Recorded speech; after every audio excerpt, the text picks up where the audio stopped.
Oke. Ini rada aneh sih, kenapa packingnya kayak begini. Nih, gue curiga isinya bener-bener cuma laptop doang ini. Kayak nggak ada tasnya atau kotaknya sama sekali. Langsung laptop tuh dalamnya. Ngeri baret nih gue kalau asal gunting-gunting aja.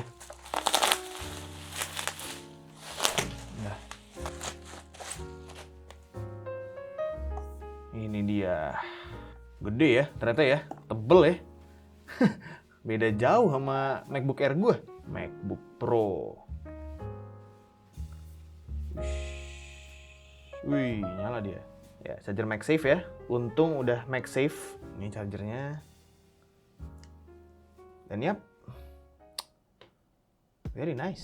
Halo semuanya, ketemu lagi sama gue Tommy. Dan di sini gue baru aja abis beli MacBook bekas. Yap, kalian nggak salah dengar, ini MacBook Pro M1 Pro alias yang versi pakai chip M1 Pro. Emang agak bikin pusing ya penamaan MacBook Pro ini. Soalnya MacBook Pro itu belum tentu chipsetnya Pro loh. Kayak misalnya, yang MacBook Pro M1 itu ada dua versi cuy. Ada yang pakai chip M1 biasa, sama yang M1 Pro kayak yang gua beli ini.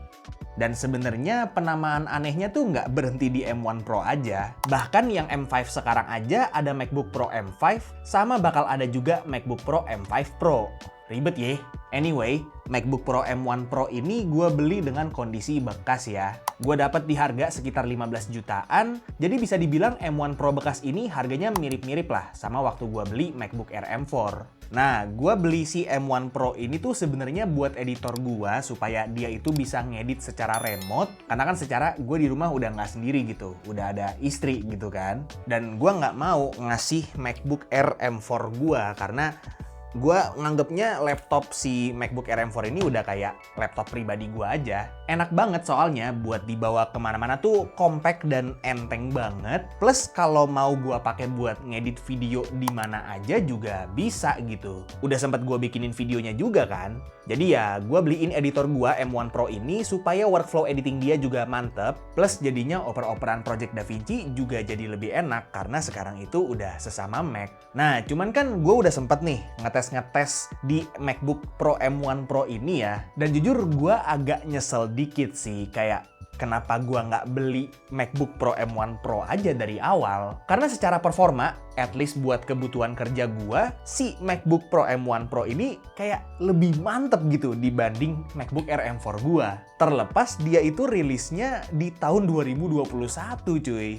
Memang secara di atas kertas, chip M4 yang ada di MacBook Air M4 gua itu core-nya lebih banyak dari chip M1 Pro gua, karena M1 Pro yang gua punya itu versi yang 8 core CPU, sedangkan chip M4 itu udah 10 core CPU.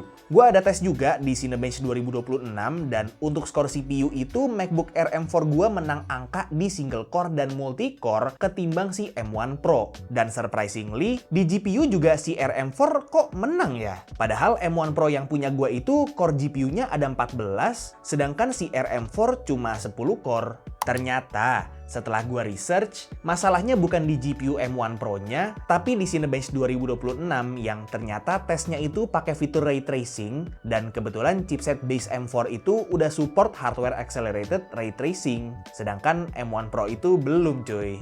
Jadi kayaknya itu sih penjelasan kenapa kalau di Cinebench 2026 tuh skor si MacBook Air M4 ini di GPU-nya bisa menang gitu ketimbang si M1 Pro ini, terlepas core GPU dia lebih banyak. Tapi kalau gua ambil data dari benchmark iGPU FP32, skor GPU dari chip M1 Pro yang 8 core itu memang sedikit lebih tinggi dibanding base M4. Jadi mungkin itu skor yang lebih raw power GPU-nya kali ya, karena memang ya logika aja nggak sih GPU-nya MacBook M1 Pro atau Pro M1 Pro ini ya, gue suka lupa nyebutnya harus Pro M1 Pro, itu memang core GPU-nya lebih banyak, jadi ya harusnya juga secara raw performance lebih bagus gitu dibanding yang RM4 ini. Nah, gue penasaran dong, sejauh apa sih bedanya kalau gue tes performa yang real life-nya gitu. Jadi di sini gue ada tes render project video DaVinci 4K 8-bit yang isinya sama persis di kedua MacBook ini, dan hasilnya bisa kalian lihat sendiri kalau si M1 Pro menang jauh, terlepas dia kalah secara angka di Cinebench 2026.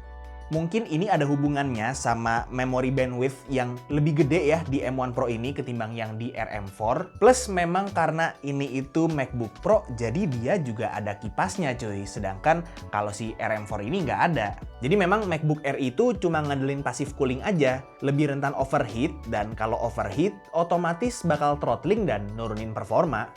Ini pertama kalinya ya gue dengerin suara kipas dari MacBook di ruangan studio gue ini yang senyap dan bener-bener kayak nggak kedengeran gitu coy kipasnya. Beda gitu sama laptop gaming yang kalau kipasnya udah nyala tuh udah kayak pesawat mau take off.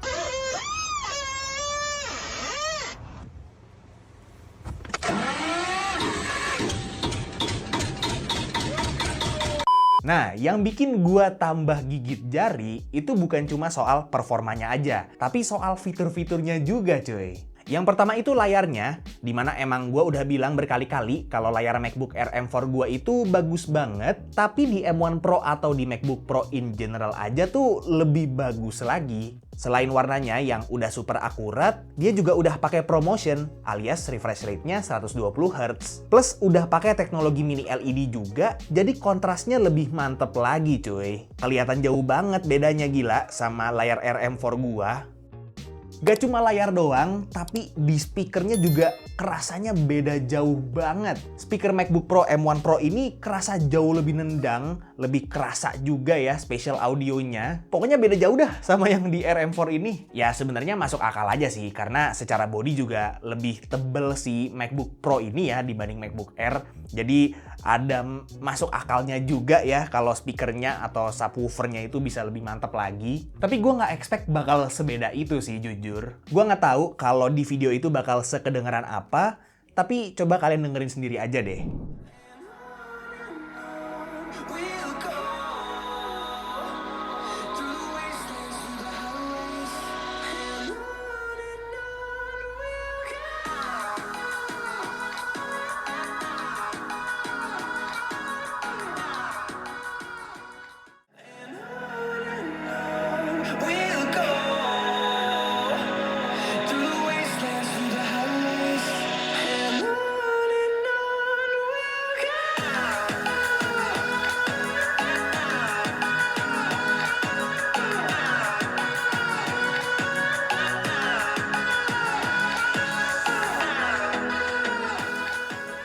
Nah, selain itu, soal port juga pastinya di MacBook Pro itu lebih banyak juga ya. Kalau di RM4 cuma ada 2 port Thunderbolt sama jack audio, di M1 Pro ini ada 3 port Thunderbolt, port HDMI, sama port SD card juga cuy. Jadi kayak, ya sesuai namanya, MacBook Pro buat kebutuhan yang lebih profesional. Tapi balik lagi, kriteria laptop yang gua pengen buat jadi laptop pribadi itu harus yang compact dan juga enteng. Walaupun kalau dibandingin sama sebagian besar laptop gaming, si M1 Pro ini hitungannya lebih enteng, kalau dibandingin sama RM4 tetap beda lumayan jauh cuy. Bedanya sampai 400 graman soalnya. Secara tebel juga bedanya signifikan. Bisa gue ibaratin kalau bawa-bawa M1 Pro ini kayak layaknya bawa laptop. Sedangkan kalau bawa RM4 ini kadang rasanya kayak bawa tablet aja. Karena setipis dan seenteng itu cuy. Sisanya ya bisa gue bilang mirip-mirip sih. Sama-sama udah ada Touch ID, keyboardnya sama-sama enak, touchpadnya sama-sama nikmat. Kayaknya emang design language sejak M1 Pro ini udah uniform sih sampai ke RM4. Jadi sebenarnya plus minus aja. Si MacBook Air M4 ini ada sisi unggulnya, si MacBook Pro M1 Pro ini juga ada sisi unggulnya. Nah, tapi kalian perlu ingat kalau gua itu beli si MacBook Pro ini dalam kondisi bekas. Awalnya gua mau bahas soal baterai, tapi kayaknya nggak bisa dibandingin Apple to Apple sih, walaupun memang ini dua-duanya produk Apple gitu kan. Soalnya MacBook Pro M1 Pro yang gua beli ini battery health-nya udah di 84%, sedangkan RM4 gua masih 100%. Sempat gua tes sih, nonton video YouTube 4K selama 45 menit di kondisi full brightness dan volume 50%, seperti yang diekspektasikan, yang M1 Pro lebih boros baterainya.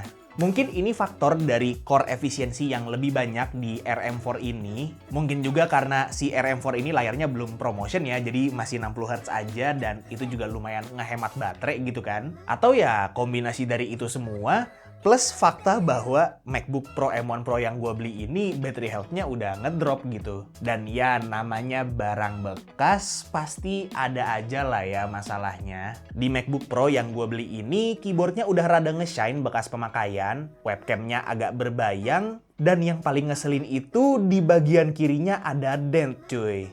Ini gue nggak tahu kepentok atau jatuh atau gimana, tapi kayak ngilu aja sih ngelihatnya. Udah mana nggak dapat boxnya juga pula. Ya mau gimana lagi lah ya. Namanya beli barang bekas secara online, kita juga jadi nggak bisa ngelihat kondisi barangnya secara langsung. Cuma bisa lihat lewat foto doang. Jadi mungkin saran gua kalau misalnya kalian mau beli MacBook bekas juga kayak yang gua beli ini, mungkin kalian bisa datang ke toko fisiknya gitu ya. Kan banyak tuh toko fisik yang memang jualan MacBook bekas. Atau ya kalau misalnya beli dari orang, ajak orangnya COD kali ya. Tapi terlepas dari itu semua, pembelian MacBook Pro M1 Pro ini menurut gua tetap worth it sih. Terutama di price tag yang nggak jauh beda sama MacBook Air M4 baru. Bisa jadi pilihan yang kompetitif gitu. Sama-sama kuat, sama-sama pilihan yang menarik. Tinggal kalian pilih aja, mau MacBook yang lebih kuat buat kerjaan profesional, atau MacBook yang lumayan kuat juga, tapi lebih compact dan enteng nih buat dibawa-bawa kemana-mana. Anyway, itu dulu aja untuk videonya. Komen di bawah kalau misalnya kalian pengen lihat video follow up dari si MacBook Pro M1 Pro ini kayak yang udah pernah gue bikin waktu gue beli si MacBook Air M4 ini. Dan pastinya semoga video ini bermanfaat buat kalian semua. Like kalau kalian suka videonya, dislike kalau nggak suka, dan jangan lupa untuk subscribe supaya kalian nggak kelewatan video gue yang selanjutnya. Kita ketemu lagi di video selanjutnya. It's me, Tommy, and as always, peace out.